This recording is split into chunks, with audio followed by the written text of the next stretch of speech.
meus amigos, sejam bem-vindos a mais um vídeo do História à la carte. Hoje o tema de nossa gravação é a Reforma Protestante. Muito bem, amigos, a Reforma Protestante foi um evento ocorrido no século XVI que veio acabar com o monopólio religioso que era exercido pela Igreja Católica na Europa Ocidental. A Igreja Católica possuía ainda na Europa Ocidental uma força incomparável. Digo Europa Ocidental porque no Oriente já existiam outras formas de religião. Como, por exemplo, existia já o islamismo, por exemplo, existia o cristianismo católico ortodoxo grego, né? Então no Oriente já haviam outras formas de cristianismo, porém na Europa Ocidental ainda era um predomínio exatamente muito forte exercido pela Igreja Católica. Esse predomínio, essa força da Igreja Católica começou a sofrer grandes abalos ainda no século XIV. Como nós já falamos em vídeos anteriores, no século XIV nós temos o advento da Peste Negra, e a Peste Negra colocou ali algumas dúvidas acerca dos dogmas cristãos defendidos pela Igreja Católica. A Peste Negra e essas questões, essas dúvidas, abriu espaço para o movimento humanista, e o movimento humanista veio apenas reforçar certas dúvidas e certos questionamentos que eram realizados sobre a Igreja Católica. Esses questionamentos e essas dúvidas no século XVI vão acabar culminando num evento muito grandioso que é a Reforma Protestante. Essa reforma, ela não tem um único causador, um único motivo para existir. Existem uma série de motivações que vão causar ali o movimento conhecido como Reforma. Alguns motivadores desse movimento da reforma está ligado justamente com elementos como nós acabamos de falar. Nós temos ali que o advento do Renascimento, o advento dos humanistas, até o próprio antropocentrismo, vem colocar ali em dúvidas, reforçar alguns questionamentos que existiam sobre os dogmas religiosos católicos.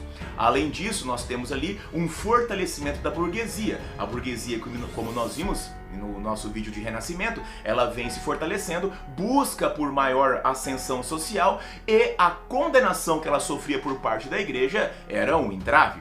Condenação porque a igreja condenava os burgueses por serem usurários, ou seja, devido à usura. Lembra? Usura, você vender produtos tendo lucro, emprestar dinheiro e ter lucro, isso era proibido, era um pecado, a usura, e a igreja condenava. Além disso, nós temos ali um terceiro fator, que é o fortalecimento do poder das monarquias. As monarquias estavam ressurgindo em vários locais, e como estavam ressurgindo o poder centralizado, eles não mais concordavam e não mais aceitavam terem que se submeter ao poder clerical. Não mais aceitavam ter que se submeter a esse poder. Esses nobres, que agora estavam fortalecidos, buscavam maneiras para que pudessem ter uma maior autonomia, e essa maior autonomia só seria alcançada se eles conseguissem se afastar, conseguissem diminuir, até mesmo acabar com a influência que a igreja exercia sobre as suas autoridades. Então nós temos ali três antecedentes poderosos: o Renascimento, o humanismo e o antropocentrismo dentro do Renascimento. Nós temos ali o desejo da burguesia de sair do estigma de ser pecadora. E também nós temos ali uma necessidade da nobreza que está surgindo, está ressurgindo, de ter maior autonomia sobre o poder dos clérigos e a influência dos clérigos. Nós temos também causas que estão mais ligadas com a própria estrutura clerical da igreja daquele momento. Há muito tempo a igreja já estava sendo acusada em vários pontos, já estava sendo questionada, como nós falamos há pouco, em vários pontos. No entanto, como ainda existia um poder realmente muito grandioso, a igreja calava esses questionadores, a igreja obrigava esses questionadores a se calarem. No entanto, no século XVI, esses questionamentos vão ser muito mais difíceis de serem calados. Nós temos ali, por exemplo, a ideia da corrupção no clero. Nós temos ali que há muitos anos já, indivíduos adentravam a igreja justamente devido à influência econômica, à influência política, e adentravam a igreja, mas não possuíam a inspiração, não possuíam a vocação para realmente defender as verdades cristãs. Dessa forma, esses indivíduos acabavam transformando parte dessa instituição religiosa apenas em uma instituição em busca de lucros, em busca de influência, de poder político. Isso era muito questionado e muito criticado como sendo uma corrupção, como sendo um afastamento das realidades, como sendo um afastamento das concepções originais do cristianismo. Os indivíduos estavam muito mais preocupados, alguns indivíduos estavam muito mais preocupados em exercer poder político, em exercer poder econômico, do que realmente propagar as ideias, propagar as verdades, propagar ali a verdadeira fé de Cristo. Dessa maneira, isso é uma das causas que continuaram a ser questionadas e no século XVI elas poderão ser ainda mais questionadas. Além disso, existia um elemento que era chamado de simonia. A simonia, meus amigos, ela trata-se de 3 eventos, 3 situações que unidas podem ser colocadas como a ideia de simonia. Primeiro nós temos a ideia da venda de cargos. Muitos indivíduos, como falei há pouco, adentravam a igreja justamente devido à sua força econômica. Como? Comprava-se os cargos. Comprava-se um cargo de bispo, comprava-se um cargo de cardeal, e dentro da própria estrutura clerical, muitos indivíduos eles vendiam seus votos, vendiam acesso, vendiam locais dentro da estrutura da hierarquia da religiosidade. Dessa forma, então, essa venda de cargos é um elemento que pode ser chamado de usura. Além disso, nós tínhamos a venda de indulgências. A venda de indulgências, meus amigos, era uma prática comum naquele momento, que era justamente a venda, digamos assim, do perdão. O indivíduo poderia comprar uma indulgência papal e ter os seus pecados perdoados. Poderia comprar uma indulgência para si ou para um terceiro, se algum parente próximo tivesse falecido e ele tinha medo desse parente estar ali no purgatório, ele poderia comprar uma indulgência e dessa forma então ter os pecados daquele seu parente aliviados, ou os pecados dele próprio. Enfim, a venda de perdão, a venda de indulgências também era uma coisa que era muito criticada naquele momento.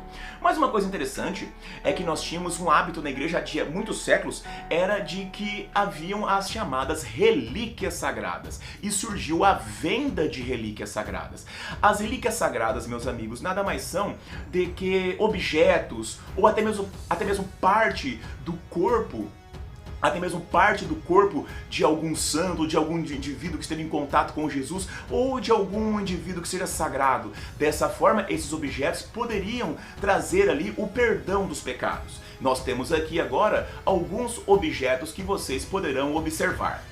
Nós temos aqui, por exemplo, o espinho sagrado. Tecnicamente, esse espinho esteve em contato direto com Jesus, sendo ele um dos espinhos que estava ali dentro da coroa de espinhos, né, que lacerou ali a testa de Nosso Senhor. Então você pode observar que dentro desse invólucro, nós temos ali lá no meio, quase imperceptível, um pequeno espinho que pode ser observado.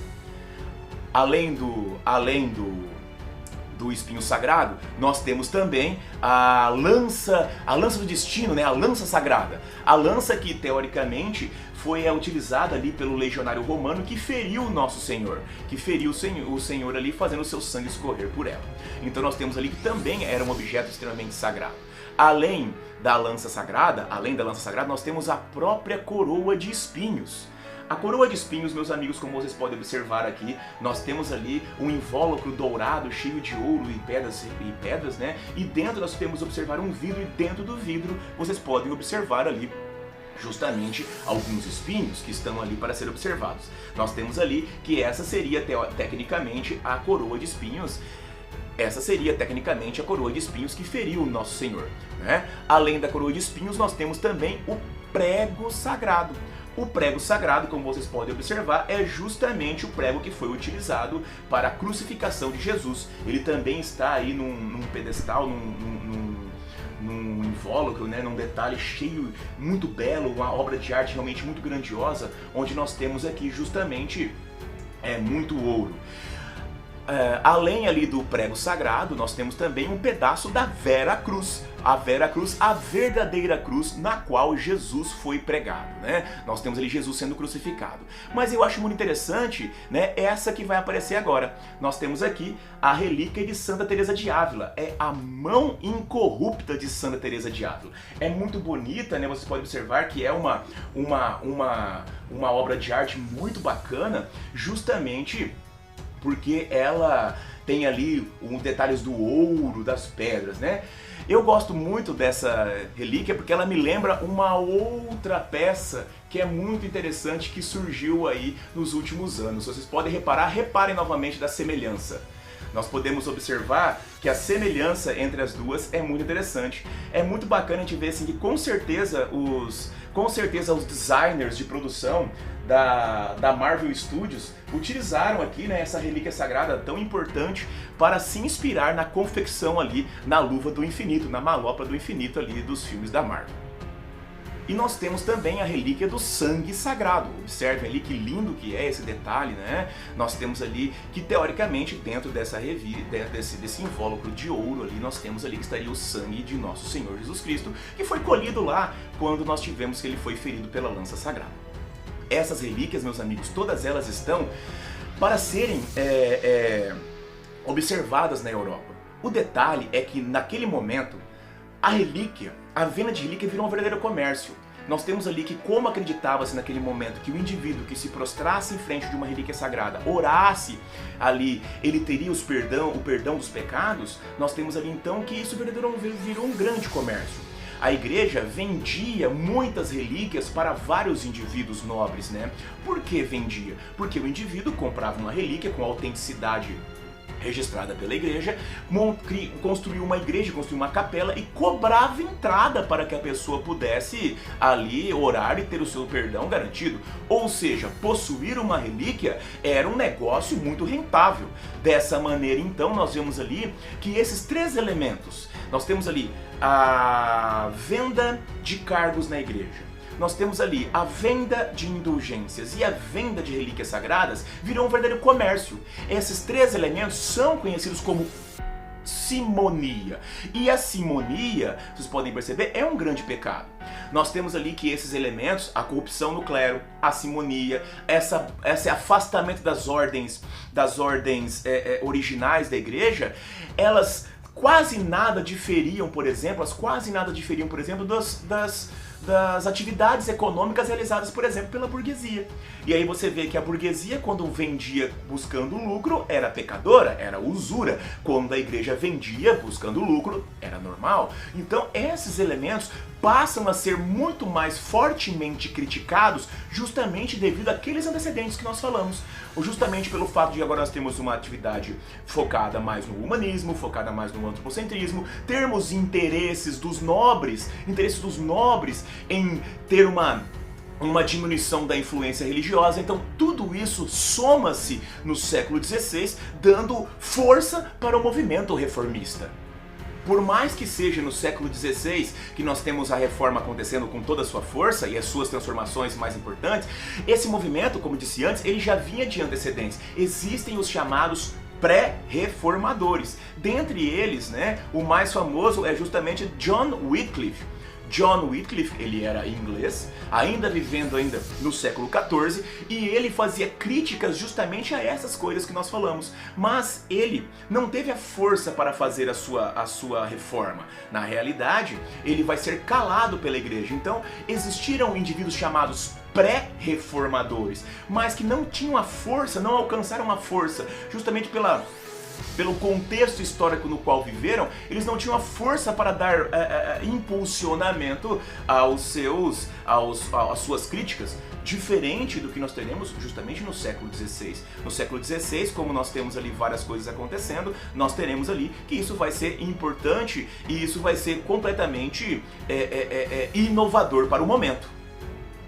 E é assim que surgirá o primeiro dos reformadores. O primeiro dos reformadores que realmente teve força e voz e foi ouvido é Martinho Lutero. Martinho Lutero, ele vai acabar criando o luteranismo. Sua principal área de atuação vai ser onde hoje nós conhecemos como a Alemanha. Naquele momento, a região da Alemanha era uma grande unificação de pequenos principados, de pequenos lords, pequenos duques, ou seja, pequenos nobres que estavam tentando buscar o seu fortalecimento.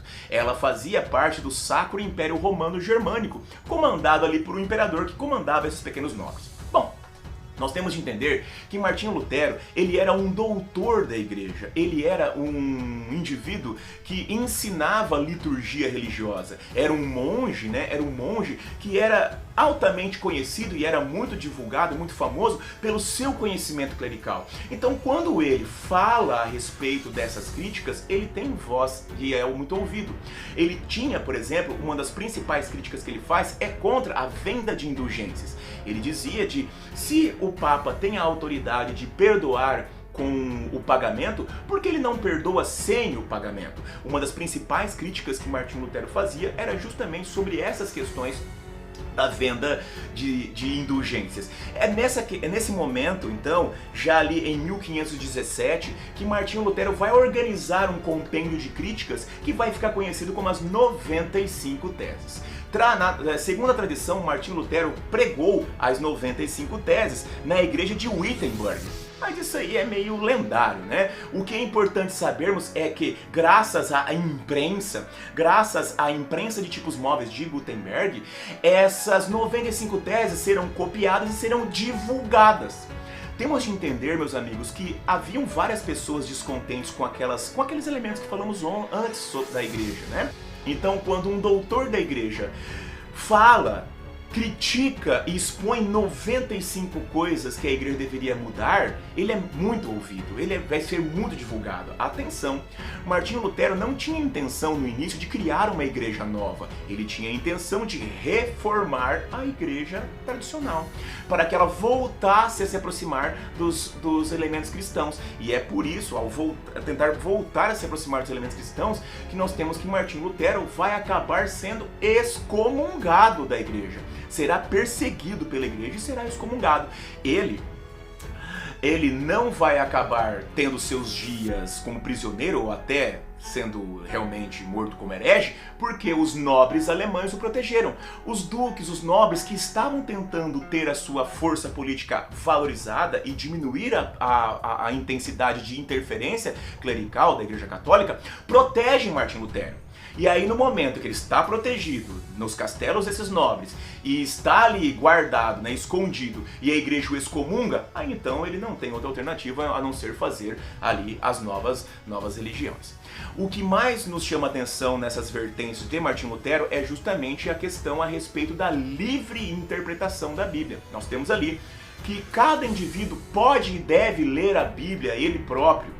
Para Martinho Lutero, outro ponto de significância é realmente que não há outra maneira de salvação a não ser a fé. A fé é a única maneira de salvação. Vejam aqui os principais pontos da nova religiosidade que está sendo montada por Martinho Lutero. Dê uma olhada aqui. Nós temos então que Martinho Lutero traz aqui esses principais pontos. Salvação única e exclusivamente pela fé. Não é pagando, comprando indulgências que você será salvo. Acredite, tenha fé e será salvo.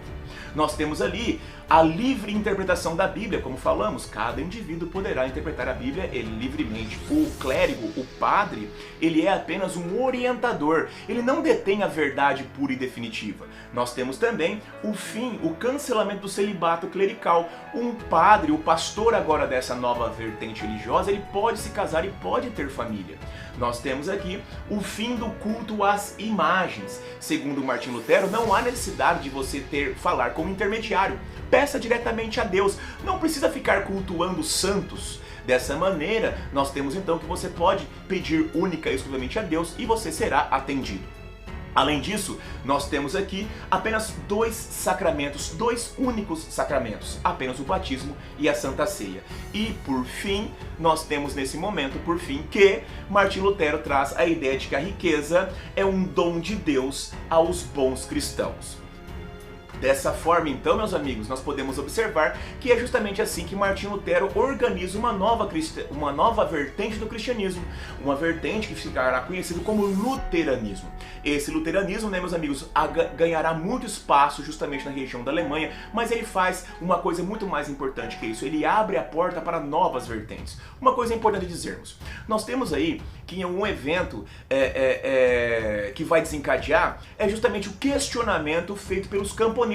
Os camponeses questionam a ordem vigente. Os camponeses questionam o simples fato de que eles têm de continuar obedecendo a nobreza cegamente. E é aí que vem um ponto interessante.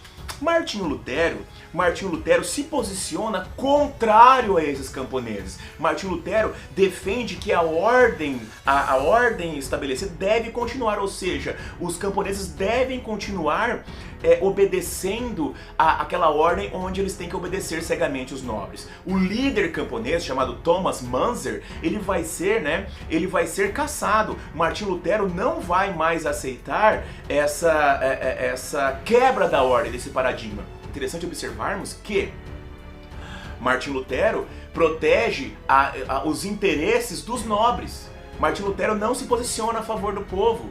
E aí nós podemos observar justamente a necessidade que Martinho Lutero tinha no início da religiosidade de ele próprio se manter protegido. Então nós temos ali que é dessa forma que surge o luteranismo. O luteranismo, meus amigos, abre a porta para novas religiosidades, dentre elas, por exemplo, o calvinismo. O calvinismo, meus amigos, é uma nova vertente do cristianismo, uma nova vertente religiosa surgido na Suíça. Vai ser criado por João Calvino. João Calvino, ele era francês, foi perseguido justamente na França pelas suas ideias reformadoras e vai se estabelecer na Suíça. Na Suíça, suas ideias vão ter grande voz e grande força. A diferença principal acerca das ideias calvinistas e das ideias luteranas está relacionado com a questão do trabalho. O trabalho, meus amigos, lembre-se, o trabalho é um castigo de Deus. O trabalho, ele foi um castigo de Deus justamente porque os homens, a humanidade, viviam no paraíso e desobedeceu ao Senhor, comendo a árvore do fruto proibido, e foram expulsos do paraíso. Ao serem expulsos do paraíso, eles tiveram de viver a vida agora trabalhando, ou seja, sofrendo. Na vertente calvinista, o trabalho não é um castigo de Deus, o trabalho é um presente de Deus. Isso está ligado com a sua ideia de salvação. Vamos lá. Para a Igreja Católica, a salvação se dá pela fé e pelas boas obras. O que seriam boas obras? Por exemplo, comprar indulgências. Para o luteranismo, a salvação se dá somente através da fé. Tenha fé, acredite, louve, se arrepende de seus pecados e será salvo.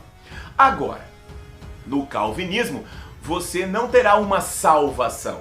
Calma. No calvinismo, nós temos a chamada teoria da predestinação absoluta. O indivíduo, segundo as ideias de Calvino, ele já nasce predestinado à salvação ou predestinado à danação, à condenação. É essa questão que nós temos de diferença. Para o calvinismo, o indivíduo não alcançará uma salvação, ele já nasce salvo. Ou ele já nasce condenado. E como nós sabemos se o indivíduo está ligado com a salvação? Bom, se esse indivíduo que está salvo conseguir ter sucesso financeiro na vida, obedecendo os mandamentos, não matando, não roubando, conseguir ter sucesso na vida trabalhando, se esse indivíduo enriquecer trabalhando, ele é um indivíduo salvo. Por que ele é um indivíduo salvo? Porque o Senhor, Deus, vai auxiliá-lo para que ele tenha um desenvolvimento. E isso, meu amigo, é uma grande diferença. Na Suíça, nós tínhamos uma grande quantidade de burgueses, e esses burgueses vão apoiar com todas as suas forças as ideias calvinistas. Quando nós temos que o trabalho e o enriquecimento pelo trabalho é um sinal de um presente de Deus, um sinal de um progresso, sinal de salvação, nós temos que esse burguês que vive do trabalho, ele está colocado acima da nobreza, por exemplo, a nobreza que parasita, a nobreza que não trabalha. O pobre, o camponês, por exemplo, que não enriquece, isso também ele é inferior porque ele não enriquece, porque ele tem preguiça, que é um pecado capital. Então veja só como é que a visão a respeito do trabalho se modifica. Essa visão a respeito do trabalho, onde o trabalho é um presente de Deus, um sinal de salvação, é o principal ponto da teoria da predestinação absoluta. E essa predestinação absoluta é justamente o que defende principalmente as ideias do calvinismo. Os calvinistas, meus amigos, serão conhecidos na Inglaterra, por exemplo, como puritanos. Eles serão conhecidos na França como Huguenots. Os protestantes calvinistas serão esses nomes, os puritanos e os Huguenots, dependendo do local, né? Mas o calvinismo tem essa vertente justamente de grande parte da burguesia aderir à sua fé, fortalecendo e fazendo com que ela cresça cada vez mais. O último reformador que iremos abordar nesse momento é justamente o criador da religião anglicana, o anglicanismo que surgiu na Inglaterra. Seu criador é justamente o rei Henrique VIII, soberano da Inglaterra. Bom, o anglicanismo ele surge justamente através dos conflitos que nós teremos entre Henrique VIII e o Papa Clemente VII. Nesse quesito dos conflitos existentes entre esses dois, nós temos dois interesses de Henrique VIII. Bom, a reforma anglicana, ela é, entre aspas, a menos teológica. Por quê? Vejam só, se vocês observarem a reforma feita por Martim Lutero, nós temos que Martim Lutero questionava principalmente a venda de indulgências. A reforma de Calvino questionava justamente a questão da salvação, temos a teoria da predestinação absoluta. Agora, na Inglaterra, o anglicanismo não tem esses questionamentos. Nós temos interesses, digamos, mais mesquinhos, mais profanos de Henrique VIII. Como assim? Veja só, Henrique VIII era rei da Inglaterra, mas não era o homem mais rico da Inglaterra. Henrique VIII, ele tinha que, entre aspas, engolir alguns sapos por parte da nobreza de indivíduos que eram mais ricos do que ele. Dessa forma, ele buscava uma maneira para se transformar no homem mais rico e poderoso da Inglaterra. Uma das maneiras era se apropriar, se apossar das terras católicas na Inglaterra. Uma das coisas que ele ambicionava se apossar das terras católicas na Inglaterra. Bom, esse é o seu primeiro interesse. Reparem que não tem nada de teológico nisso. Bom, o seu segundo interesse está ligado ao seu casamento. Henrique VIII era casada com a senhora Catarina de Aragão, que era filha do rei de Espanha, que naquele momento era o homem mais rico e mais poderoso do mundo. Catarina de Aragão era uma senhora já um pouco mais velha do que ele, e junto com Catarina de Aragão, Henrique VIII teve apenas uma menina, uma filha, Maria. Ele alegava que precisava ter um filho homem para continuar o seu legado e, usando essa ligação, ele queria se divorciar de Catarina de Aragão e se casar com a jovem Ana Bolena. Obviamente, o Papa não aceitou nenhum dos dois interesses de Henrique VIII. Primeiro, que a igreja não ia simplesmente se desapegar de suas terras na Inglaterra. Segundo, o Papa Clemente VII não ia se indispor com o homem mais poderoso do mundo, que era pai de Catarina de Aragão, o rei da Espanha. Dessa forma, então, Henrique VIII ele foi negado nos seus dois interesses. Bom, como ele foi negado nos seus dois interesses, Henrique VIII então faz um estratagema e dessa forma ele, em 1534, assina o Ato de Supremacia. O Ato de Supremacia, meus queridos, ele faz duas coisas super importantes. Primeiro, ele cria uma igreja inglesa, uma igreja da Inglaterra, que é a igreja anglicana. Segundo, ele estabelece que o líder da igreja anglicana é o rei, ou seja, Henrique VIII. Como o rei da Inglaterra agora é o líder da igreja da Inglaterra, ele também comanda as terras da igreja que são desapropriadas. As terras da igreja católica são desapropriadas para a igreja anglicana, já que são terras para servir a Deus, vai servir a Deus na igreja anglicana. Aí também ele vai finalmente fazer o seu divórcio se casando com Ana Bolena, que também tem um fim muito trágico. Ana Bolena vai ser acusada de traição, de sodomia e vai acabar morrendo decapitada por ordem de Henrique VIII. Henrique VIII, meus amigos, teve ali 6 esposas. Ele gostou dessa ideia de se divorciar e casar novamente. Porém, olha só, pessoal, nós temos ali que Henrique VIII teve ali alguns filhos importantes. Ele conseguiu, nessas 6 esposas que ele teve, ele conseguiu ter um filho homem. Esse filho tem uma saúde muito frágil e acabou reinando por pouco tempo. A principal herdeira desse compêndio de problemas aí vai ser que a filha que Henrique VIII tem com Ana Bolena será Elizabeth I, que nós faremos depois um vídeo somente sobre ela. Bom, perceba então, meus amigos, que A Igreja Anglicana surge desses elementos mais, digamos, profanos, interesses políticos, interesses econômicos do rei Henrique VIII. A liturgia que Henrique VIII estabelecerá vai ser justamente uma fusão entre o que era católico, o que era protestante, das mais variadas vertentes. Dessa maneira, então, nós temos o surgimento do anglicanismo na Inglaterra. E assim nós temos os três grandes reformadores. Os reformadores. O primeiro, Martinho Lutero, criador do luteranismo na Alemanha. João Calvino, criador do calvinismo na Suíça. Henrique VIII, criador do anglicanismo na Inglaterra. As três novas religiosidades que surgiram. Aí você fica pensando, e a Igreja Católica tradicional? O que ela fez? O que a Igreja Católica fez? Será que ela aceitou bem esse tipo de coisa? Obviamente a Igreja Católica não aceitará bem esse tipo de situação. Nós temos ali que a Igreja Católica está perdendo fiéis, a Igreja Católica perdeu territórios, a Igreja Católica está perdendo influência. E é neste momento, para contra-atacar esse movimento reformista, que surgirá o evento conhecido como Contra-Reforma. A Contra-Reforma é justamente uma tentativa da Igreja Católica de barrar o avanço das religiosidades, das novas religiosidades, tentando barrar o avanço dessas novas religiões. E é por isso que a Igreja Católica vai também analisar as suas próprias concepções. A Igreja Católica começa justamente fazendo o elemento conhecido como Concílio de Trento. O Concílio de Trento acontecerá de 1545 a 1563. Nós temos que nesse Concílio de Trento, meus amigos, a Igreja Católica irá analisar a sua postura e analisar os seus eventos. E na análise que eles fazem ao longo desses anos, eles vão acabar reafirmando a grande maioria dos dogmas católicos. Há uma reafirmação dos dogmas católicos.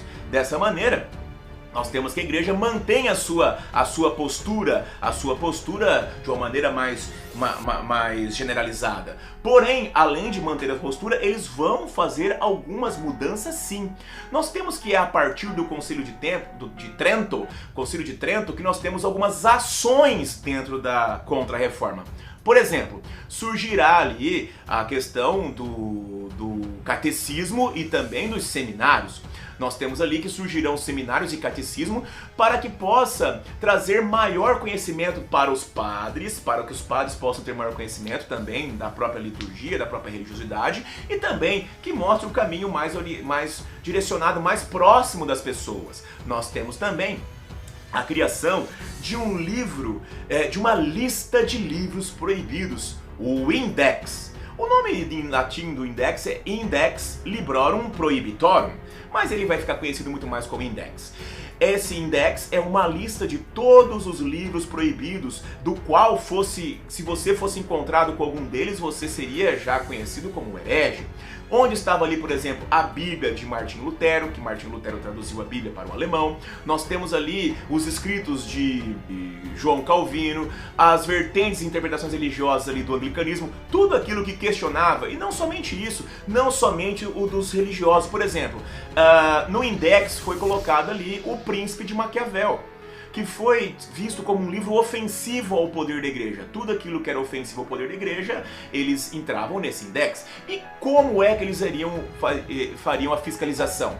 Nós temos então a retomada dos tribunais do Santo Ofício, a retomada da Santa Inquisição, que irão justamente julgar os hereges que desafiavam a Igreja Católica naquele momento. E por fim, nós temos que a Igreja Católica também busca ampliar a arrecadação, ampliando a obtenção de novos fiéis. E assim surgirão algumas ordens religiosas. Nesse momento, a mais famosa é justamente a Companhia de Jesus, os jesuítas, que irão atuar principalmente no Novo Mundo que foi descoberto agora na América. Nós temos que os jesuítas, os soldados de Cristo, vão atuar aqui na conversão, na catequização dos nativos da América principalmente, para que eles se transformem em novos fiéis ali da Igreja Católica. Vemos então que a Contra-Reforma são medidas tomadas ali pela Igreja Católica na tentativa de barrar justamente ali o avanço da religiosidade, o avanço das novas religiões. Então nós temos ali que é dessa forma que a Igreja Católica busca se manter, busca ampliar o seu poder, contendo justamente as novas religiosidades. A reforma protestante, meus amigos, ela surge justamente no momento de grande transformação. Não são apenas transformações religiosas, temos transformações culturais, transformações políticas, nós temos ali que é justamente nesse contexto de muitas transformações que a reforma protestante se insere, trazendo ali uma nova abordagem, trazendo ali uma maior flexibilização até para os entendimentos religiosos. Dessa forma, nós vemos que a reforma protestante é um dos mais importantes capítulos do surgimento da assim chamada Idade Moderna. Meus amigos, se esse vídeo te ajudou, se esse vídeo trouxe grandes informações para você, assine o canal, ative o sino e ajude o História à la Carte a se transformar num canal que possa ajudar não apenas você, mas muito mais pessoas por aí. Desejo a todos um grande abraço, vida longa e próspera e até a próxima!